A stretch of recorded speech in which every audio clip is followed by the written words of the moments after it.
E esse aqui, ó, DR, disjuntor diferencial. Pessoal, esse componente, ele protege contra o quê? Fuga de corrente. O que mais? Vamos lá, a parte ali do choque é justamente a fuga de corrente.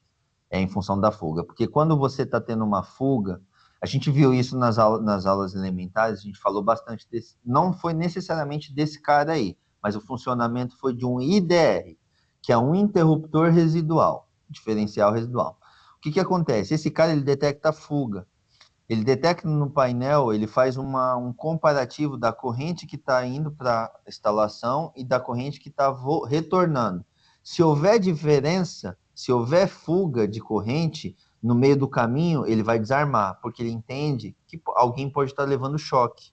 Por quê? Um choque elétrico é justamente uma fuga de corrente da instalação para o seu corpo. Você passa a ser condutor. Então, se essa corrente está fluindo do seu corpo, indo para. Como você está aterrado, ela não vai voltar para a instalação, ela vai ir para a terra. Se foi para a terra, alguma parte da corrente ela se perdeu no caminho. O componente ele detecta isso e ele já desarma na hora. Só que isso falando apenas de um interruptor residual. Agora vamos falar de um disjuntor, ó. Disjuntor diferencial residual. É um dispositivo de proteção utilizado em instalações elétricas. O DR atua desligando o circuito sempre que for detectado uma corrente de fuga superior ao valor nominal. Atua como proteção contra choques elétricos. Aí o que, que acontece? Esse cara aqui, ele me falou, ele é apenas um DR. Aí você poderia ter também um DDR, que aí seria um disjuntor, que protegeria contra curto-circuito e contra sobrecarga, mais essa parte de fuga. Esse cara aqui, ele não protege, ele foca na parte de fuga. Só que não é igual, por exemplo, o IDR que faz um comparativo. Aqui ele já assume um limite pré-estabelecido. Ó, atua desligando o circuito sempre que for detectada uma corrente de fuga superior ao valor nominal. Então, ele tem um valor nominal aqui, que é da ordem de 30 mA, e passou desse valor, ele desarma. Então, essa é a diferença. Aqui eu só estou focando aqui na parte de fuga de corrente. Não. O outro, o IDR é só a parte de fuga de corrente. O IDR, só que o IDR faz um diferencial. Ele pega uma indo e a outra voltando.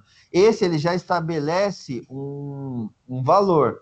Então ele não faz comparação nenhuma. Chegou, passou daquele valor pré-determinado, ele já derruba. Só que ele não protege contra curto-circuito e não protege contra sobrecarga. Nesse caso, só fuga. Beleza? Porque é apenas o DR, ou seja, disjuntor residual, né? Diferencial residual. Beleza? A parte da simbologia é um pouquinho diferente, por exemplo, do disjuntor normal. Então, quando você deparar, por exemplo, com uma simbologia dessa no painel, mesmo não sabendo, porque vai passar um tempo, a gente vai, você não está vendo isso todo dia, você vai se deparar, pô, que dispositivo é esse? Aí lá no próprio diagrama vai ter uma lista de componentes lá, vai ter uma parte de componentes que você consegue ver qual que é essa simbologia. Aí vai estar dizendo lá, disjuntor diferencial, residual. Aí você já capta que você vai ter de onde consultar para entender. Aí você precisa entender que o quê? Esse cara não protege contra curto. Curto é outro cara. Esse cara protege contra fuga. Por que isso? Porque se esse cara tiver desarmando, o que, que você vai procurar? Fuga. Você não vai procurar curto. Você não vai procurar corrente excessiva. Você vai procurar. Então, só de saber o componente que está tendo problema, você já sabe a linha de raciocínio que você tem que seguir ali para conseguir chegar na resolução ou na interpretação desse problema. Beleza?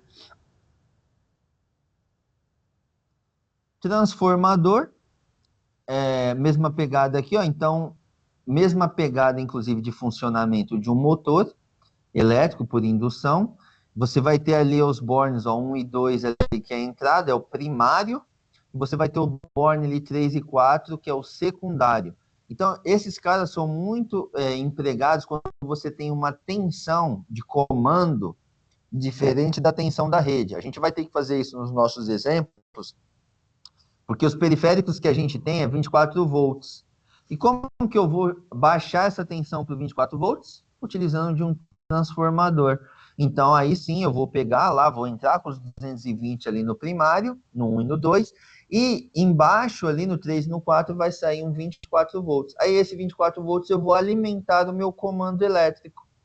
Então, por isso que eu preciso aí desse componente. E existem algumas particularidades dentro de um comando elétrico que você precisa trabalhar com outros níveis de tensão em função de alimentar até para outros componentes que também são 24 volts. Por exemplo, o exemplo do termostato. Vamos colocar lá que o termostato, a alimentação dele é 24. Então, eu preciso também entregar esse cara aí. Beleza? Aqui é um trifásico que funciona na mesma linha. Então, esse cara aí já é mais voltado para potência. Vou dar um exemplo que a gente já utiliza esse cara. Vamos lá, os caras na instalação, estou comprando uma máquina que é 320 trifásica. Só que aí, mano, a gente está falando aí de dezenas, de centenas de milhares de reais que geralmente engloba nesse tipo de instalação. Aí você chega lá, a máquina não é 220 trifásica a rede, é 380 trifásica. E agora, mano, o que eu faço? Troco a máquina, mas eu preciso rodar a obra e o cara, o fornecedor, não tem. Não é o cenário ideal, mas aí você pode entregar um cara desse daí que é para justamente adequar. Não é algo legal, porque é mais uma preocupação que você vai ter. Agora é um componente a mais que está fadado a dar problema. Se der problema, agora não é mais só os problemas da máquina. Agora, além da máquina, tem um transformador. Já houve casos, inclusive, eu já presenciei isso. A gente tinha uma tensão de 380 na rede e as máquinas eram 220 trifásica. Aí a máquina alarmando, alarmando, alarmando, subtensão, subtensão, a gente vai lá, olha a entrada da máquina, não tem alimentação numa das fases. Aí você vai, aí lembra que eu falei, ó, então agora vamos daqui e vamos entrando do problema para criando o caminho. Aí a gente tinha, o transformador estava com problema, ele não estava cortando uma das fases. Aí a gente teve que trocar esse transformador, que é também, inclusive, bem caro, a depender da potência desse cara aí. Porque a potência dele tem que ser suficiente para suportar a corrente que vai circular pela máquina. Então, você imagina que aí também é um cara que pode ser caro aí, a depender da potência do equipamento.